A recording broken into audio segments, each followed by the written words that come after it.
میرا دل بدل دے، میرا دل بدل دے، میرا دل بدل دے۔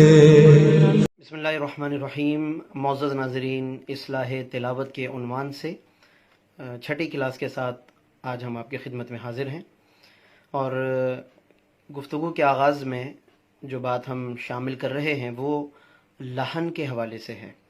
جب بھی قرات اور تجوید کی بات ہوتی ہے تو یہ لحن کا ذکر ضرور آتا ہے، اور یقیناً بہت سے ہمارے ناظرین اس سے واقف ہوں گے یا کم از کم اس لفظ کو سنا ہوگا۔ عربی لغت کے اعتبار سے لحن کا معنی ہے سریلی آواز یا لب و لہجہ، جیسا کہ حدیث شریف میں فرمایا کہ اقرؤوا القرآن بلحون العرب، کہ قرآن مجید کو عرب کے لب و لہجے میں پڑھو۔ تو یہاں جو لحون کا لفظ ہے یہ لحن کی جمع ہے اس حدیث شریف میں، اور اس سے مراد یہاں لب و لہجہ ہے۔ لیکن تجوید اور قرات کی اصطلاح میں اور قراء کرام کے ہاں عموماً یہ لفظ غلطی کے معنی میں لیا جاتا ہے، یعنی جب وہ کہتے ہیں کہ فلاں نے لحن کیا پڑھنے میں، یعنی مراد ہے کہ غلطی کا ارتکاب کیا۔ اس کی عموماً جو علماء قرات ہیں انہوں نے 3 اقسام بیان فرمائی ہیں۔ ایک لحن جلی ہے، ایک لحن خفی ہے، اور ایک لحن اخفا ہے۔ لحن جلی سے مراد ایسی غلطی کہ جو بہت زیادہ واضح غلطی ہو، بڑی غلطی ہو، اور یہ عموماً مخارج کی ادائیگی میں یا حرکات و سکنات میں غلطی کرنے سے یہ لحن لازم آتا ہے۔ جیسا کہ مثال کے طور پر، جیسے اس سے پہلے بلکہ ہم بیان کر چکے ہیں، قل هو اللہ میں قاف ہے، قل تو کسی نے کل پڑھا، اب قل کا معنی کہنا، کل باریک کاف سے اس کا معنی کھانا کھانا ہے، تو ایک بڑا ظاہر ہے کہ ایسا فرق واقع ہوتا ہے کہ جس سے لحن جلی لازم آتا ہے، اور اس کا جو حکم ہے یعنی اسٹیٹس ہے شرعی طور پر وہ حرام کے درجے میں ہے، کہ یہ جو ارتکاب ہے یہ حرام ہے۔ لحن کی یعنی اس لحن جلی کی بہت سی پھر اقسام اور مثالیں علماء نے بیان فرمائی ہیں، اور ظاہر ہے کہ یہاں اس وقت ہم اگر اس تفصیل میں جائیں گے تو پھر گفتگو اور بات بہت طویل ہو جائے گی۔ دوسری جو قسم ہے ناظرین وہ لحن خفی ہے۔ لحن خفی سے مراد ہے کہ اس سے کم درجے کی غلطی ہو، چھوٹی غلطی ہو۔ خفی کا مطلب ہوتا ہے پوشیدہ، لحن خفی مطلب ایک پوشیدہ غلطی ہو، جیسا کہ کہیں غنہ کرنا تھا، غنہ نہیں کیا، کہیں کسی حرف کو پر کر کے پڑھنا تھا اور بہت اچھے انداز سے اس کو ادا کرنا تھا، تو اس قاعدے کے مطابق اس کو ادا نہیں کیا، تو یہ لحن خفی کہلاتا ہے، اور اس کا حکم حرام کے درجے میں نہیں ہے لیکن مکروہ ضرور ہے۔ اسی لیے یہ تمام قواعد بیان کیے جاتے ہیں تاکہ ہم ان قواعد کا لحاظ رکھتے ہوئے ان حروف کو اس طریقے کے مطابق ادا کریں، جہاں غنہ کرنا ہے، جہاں مد کرنا ہے، پھر کہاں کس انداز سے اس کو پر یا باریک پڑھنا ہے، تاکہ لحن خفی کا بھی ارتکاب کرنے سے ہم بچ سکیں۔ اور تیسری قسم ہے لحن اخفا، یعنی کہ اور زیادہ پوشیدہ غلطی، یہ خفی سے بھی کم درجہ ہے اس کا، اور یہ ایسی غلطی ہوتی ہے کہ جو بہت ہی کوئی ماہر ترین جو قاری ہوتے ہیں وہ اس غلطی کو پہچان پاتے ہیں، اور وہی اس کی صحیح پہچان اور معرفت رکھتے ہیں۔ اور اس کا جو حکم ہے شرعی وہ معیوب کے درجے میں ہے، یا قراء کی اصطلاح میں اس کو معیوب سمجھا جاتا ہے۔ گویا کہ پہلی جو غلطی ہے لحن جلی وہ حرام کے درجے میں ہے، لحن خفی مکروہ کے درجے میں ہے، اور لحن اخفا جو ہے یہ معیوب کے درجے میں ہے، یعنی ناپسندیدہ ہے۔ اور جو لحن جلی ہے ظاہر ہے کہ ہمیں زیادہ اس پر توجہ دینی ہے۔ اچھا، ایک میں چھوٹی سی مثال بھی عرض کر دوں جو ہمارے علماء تجوید نے بیان فرمائی، کہ لحن جلی جیسے کہ غنہ کرنا تھا نہیں کیا، مما میں غنہ ہے تو اب وہ مما پڑ گیا، کوئی انا آتینا تو انا آتینا کل کوثر، تو یہ ظاہر ہے کہ لحن خفی کا اس نے ارتکاب کیا، غنہ اگر ترک کیا ہے۔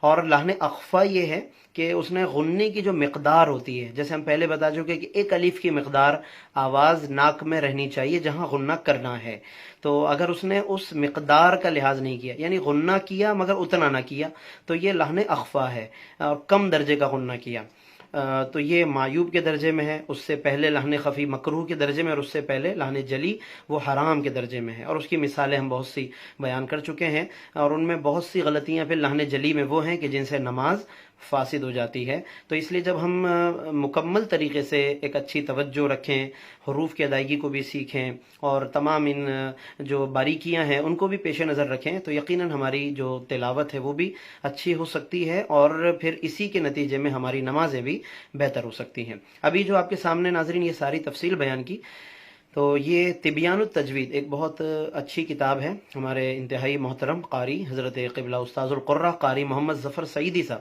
مدظ اللہ العالی، آپ نے یہ کتاب طبیان التجوید تحریر فرمائی اور بہت اچھے انداز میں آسان اردو میں آپ کی ایک تصنیف تسہیل القراءت بھی ہے۔ اس کے علاوہ آج کل وہ التحفۃ السعیدیہ کے نام سے بھی ماشاءاللہ مصروف عمل ہیں، مقدمہ جزریہ کی شرح لکھ رہے ہیں۔ اللہ رب العالمین آپ کو مزید ہمت عطا فرمائے کہ آپ اس انداز سے قرآن مجید کی خدمت انجام دے رہے ہیں۔ تو اسی کتاب کی روشنی میں نے یہ مختصراً کچھ چیزیں لحن کے حوالے سے ناظرین بیان کی ہیں، اور آج کی جو تلاوت ہے ناظرین ہم آپ کے سامنے جو بیان کر رہے ہیں وہ سورہ کوثر کے حوالے سے ہے۔ سورۃ الکوثر یقیناً ہم سب واقف ہیں، عموماً ہم سب ہی اس کو نماز میں تلاوت کرتے ہیں یا اس کو سماعت کرتے ہیں، تو ہم اس کو بہتر کر لیں۔ خاص طور پر ظاہر ہے کہ یہ جو کلاسز جن ناظرین کے لیے ہم پیش کر رہے ہیں جو صحیح طریقے سے نہیں پڑھ پاتے، تو وہ یقیناً ان تمام تلاوات کو بہتر کریں، ادائیگیوں کو بہتر کریں تاکہ ہماری نمازیں درست ہو سکیں۔ بسم اللہ الرحمن الرحیم، اور چونکہ الفاظ کے معنی بھی ہم مختصراً بیان کرتے ہیں تو آپ اس کو بھی نوٹ کر سکتے ہیں۔ بسم اللہ الرحمن الرحیم، اِنَّا أَعْطَيْنَاكَ الْكَوْثَرَ۔ تو ناظرین اس میں اس میں غنہ ہوگا، پھر اس الف کو کھینچیں گے اور اس پہ مد ہے۔ مد کا بیان اور مد کی تفصیل انشاءاللہ ہم آگے بیان کریں گے کہ مد کیا ہوتا ہے، اس پہ کتنا کھینچنا چاہیے۔ تو یہاں پر آپ دیکھیں گے کہ مد ہے، تو لہٰذا اس کو مزید کھینچیں گے اور غنہ بھی کریں گے۔ اور اعطینا میں عین کی ادائیگی بھی اچھی ہونی چاہیے، طا ہے آگے تو طا کی ادائیگی، اور پھر نا اس کو بھی تھوڑا سا ہم کھینچیں گے۔ اِنَّا أَعْطَيْنَاكَ الْكَوْثَرَ فَصَلِّ لِرَبِّكَ وَانْحَرْ۔ اس میں ہا ہے ونحر میں، جس کا معنی ہے نحر کہتے ہیں قربانی کرنے کو، اور ونحر اور آپ قربانی کیجئے، تو اس لیے ہا کی ادائیگی کے ساتھ اس کو درست طریقے سے ہمیں پڑھنا چاہیے۔ فَصَلِّ لِرَبِّكَ وَانْحَرْ۔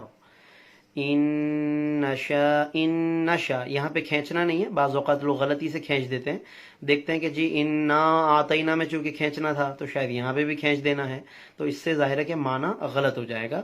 ان شانئک ھو الابتر، یہ تا ہے لہذا تا ہی پڑھا جائے گا، تو اگر تا پڑھیں گے تو معنی اس کا بدل جائے گا۔ ابطر، بطر بطیرن غالباً وہ فخر وغیرہ کرنے کو کہتے ہیں، تو وہ معنی چینج ہو جاتا ہے۔ شروع سے اگر ہم دیکھیں تو انا بے شک، انا عربی میں ناظرین بے شک آف کورس کے معنی میں آتا ہے۔ یہ اعطینا، اعطا یعطی عربی میں دینے کو کہتے ہیں، عطا کرنا۔ اے محبوب ہم نے آپ کو مقام کوثر عطا فرمایا۔ اس کی بہت ڈیٹیل ہے کہ کوثر کیا ہے، حضور علیہ السلام کے لیے مقام کوثر کیا ہے، بہت زیادہ اس کی تفصیل ہے۔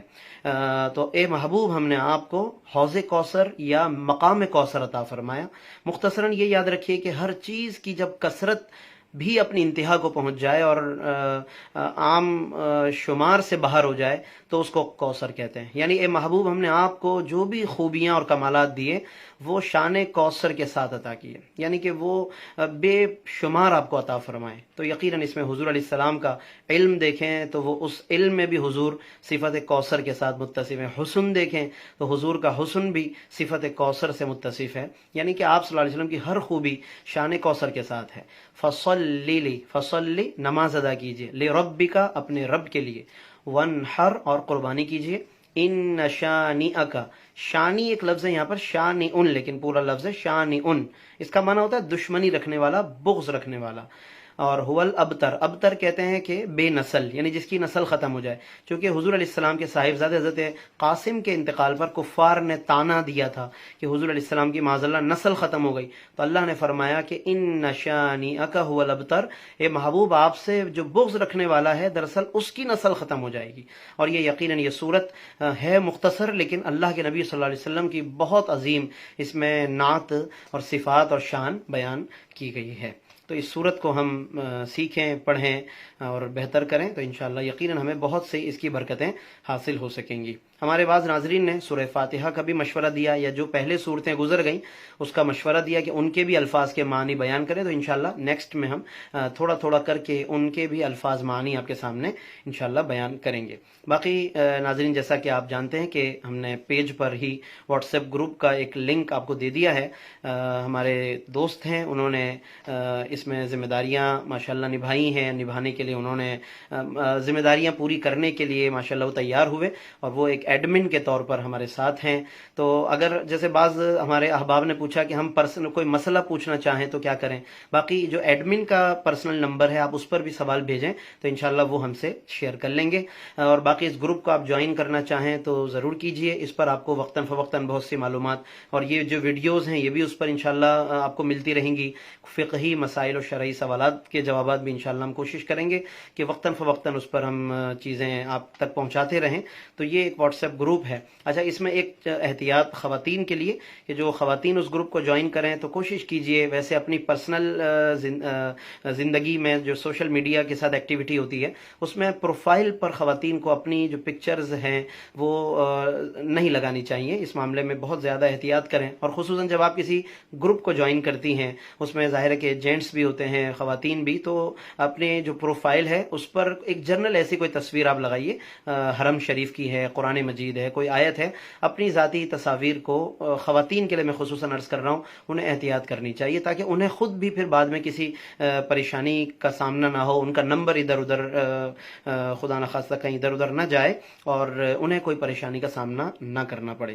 باقی آپ اپنے سوالات جو ہیں ایڈمن تک پہنچا دیجئے، اس نمبر پر پتہ کر لیجئے، تو انشاءاللہ ان سوالات کے آپ کو جوابات دیے جائیں گے۔ اور اسی کے ساتھ ہماری گفتگو کا سلسلہ ختم ہوا اس پیغام کے ساتھ کہ کل چونکہ 14 شعبان المعظم ہے، کل انشاءاللہ شب برات ہے، تو کل یہ کلاس تو اس انداز سے منعقد نہیں ہوگی، لیکن عصر تا مغرب ہونے سے پہلے عصر کے بعد انشاءاللہ ہم شب برات کے موضوع پر لائیو نشریات کے طور پر انشاءاللہ آپ کے سامنے کچھ گفتگو کریں گے، کچھ ضروری باتیں انشاءاللہ آپ کے سامنے بیان کریں گے۔ تب تک آپ ہمیں شب برات کے حوالے سے اگر کچھ سوالات ہیں آپ کے تو وہ آپ ہمیں بھیج سکتے ہیں، اسی پیج پر بھیج دیں، انسٹاگرام پر بھیج دیں، جیسے آپ کو آسانی ہو۔ تو تب تک آپ ان سوالات کو بھیجنا چاہیں، شب برات کے حوالے سے کوئی بات پوچھنی ہے، کوئی معلومات کرنی ہے، تو کل کی گفتگو میں لائیو انشاءاللہ گفتگو عصر سے مغرب کے درمیان ہم کریں گے، اور وہ آپ کے سامنے ہوگی۔ اس میں انشاءاللہ ضروری باتیں آپ کے سامنے بیان کی جائیں گی۔